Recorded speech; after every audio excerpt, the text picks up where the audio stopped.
Gabriel, a mí en la materia Sociedad de Estado del CBC de la UBA me enseñaron que con Perón se desarrolló la industria nacional y se dejó atrás el modelo agroexportador. ¿Qué tenés para decirme sobre eso? Falso, son dos mitos, o mejor dicho, un mito y medio. Para esto me tengo que remitir a lo que expliqué en el video anterior, el inicio de la decadencia argentina. Entre 1880, 1875, 1880 y 1930, Argentina creció durante 50 años seguidos a la fabulosa tasa del 5% anual. En un momento donde crecer al 3% era fantástico. Muy pocos países, solo los que estaban en la vanguardia, crecían a esa velocidad. Equivaldría a crecer en este momento al 15 o más por ciento anual, solo que en esa época lo hicimos durante 50 años seguidos. Ahora, hay un dato adicional. El dato adicional es que en ese periodo de tiempo el agro creció al 3,7, lo que era muchísimo, lo que era espectacular.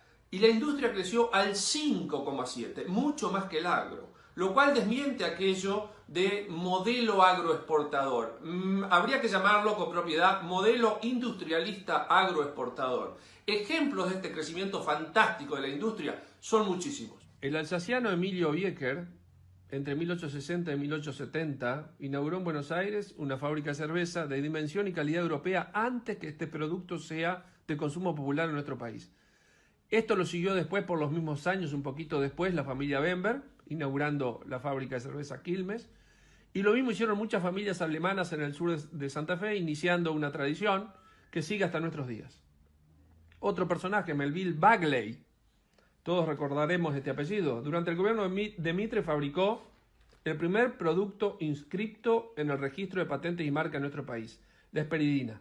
Y más tarde incursionó en la industria alimenticia gracias a una eliminación de impuestos para importar máquinas para hacer galletitas. Su primera galletita fue Lola, que tuvo mucho éxito y además era usada en hospitales y sanatorios. Cuando alguien palmaba, los enfermeros solían decir, este no quiere más Lola, y de ahí quedó la frase. Otras galletitas de esta empresa, Mellizas, Rumba, Amor, Criollitas, Rex, Traviata, en fin, muchísimas. La familia Noel, en el año 45, arrancó con el sol, era época de rosas, y a su empresa de dulces, chocolates, etc. iba a comprar Manuelita Rosas, pero en el 65 esta empresa se transformó en la empresa Noel, primera fábrica argentina de dulces y chocolate de dimensiones.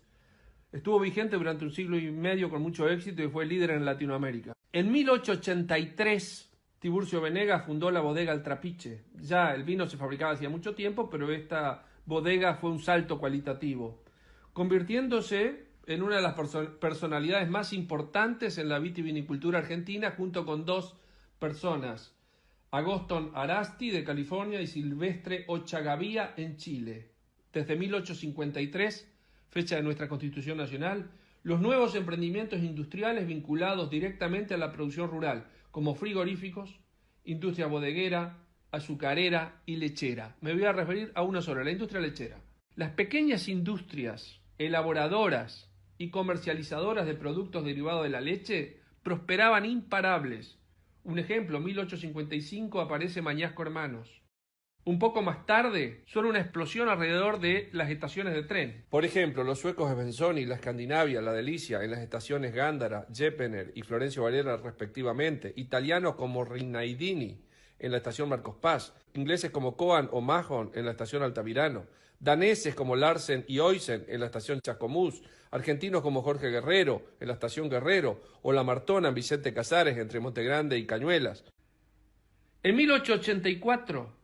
de la unión de un belga, Ernesto Bunge, y su cuñado Jorge Born, surge Bunge y Born, para dedicarse a la comercialización de cereales, un trading internacional. Ya no estamos solamente en la producción, sino en la comercialización a escala mundial. En 1899, la misma empresa adquiere un taller de hojalatería y empieza a fabricar envases en Tenera, que tengo entendido sigue hasta el día de hoy. Fue una líder continental en producción de envases. En 1902, el grupo Bungeborn instala un molino en el dique 3 de Puerto Madero y nace Molinos Río de la Plata, con la gran cantidad de productos de consumo diario, sigue hoy. En 1911 hay una huelga de obreros de la panificación, anarquista. Su gran aporte en la industria fue haberle puesto nombres que trataban despectivamente a las Fuerzas Armadas y al clero a ciertas facturas.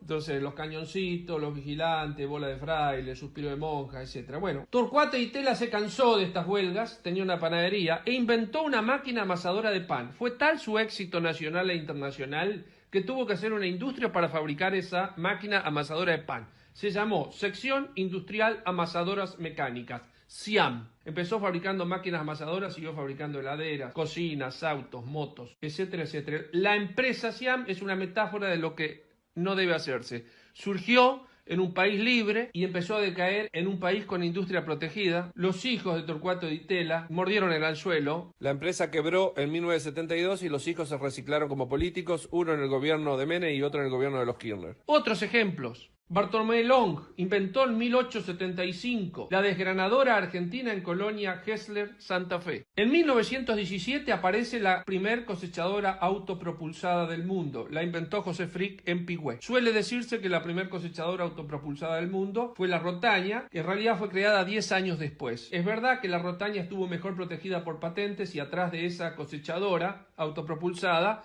después surgió una fábrica. En 1878 Nicolás Schneider fabrica el primer arado en Esperanza. Jacobo Pauser, un alemán, en 1867 creó un emporio de artes gráficas y puso a la actividad editorial argentina en la cima de Iberoamérica por mucho tiempo en esta cuestión. En 1870 Sebastián Bianchetti se hizo presente con sus famosas balanzas que los que tenemos ciertos años hemos visto en los comercios. Pequeñas industrias de cerilla de fósforo prosperaban en Barraca y de la unión de tres de ellas nació en 1889. Surge de estas empresas de cerilla la Compañía General de Fósforo que continúa hasta nuestros días. Empresarios. Teníamos tremendos empresarios como Ernesto Torquins, que invirtieron e impulsaron no solamente pueblos y ciudades como la que lleva su nombre, sino que invirtieron en empresas como la Fundición Zamboni, los astilleros de Berisso, Cerámica Ferrum, Tamet y San Cicena, entre otros emprendimientos. En 1886 lo vemos a este Torquins invirtiendo en ferrocarriles en el norte de Santa Fe, cuando recién llegaban los primeros colonos y empezaba a poblarse la zona, y también invirtiendo en la exploración y explotación de petróleo en 1886, 87, 88. En 1860 el austrohúngaro Nicolás Mijánovich inicia un imperio naviero que después continúa Dodero. En ese momento teníamos un imperio naviero. Hoy en día la mayor parte de la flota fluvial que transporta por el Paraná está en manos de empresarios paraguayos, porque no se puede competir con los costos argentinos, los impuestos argentinos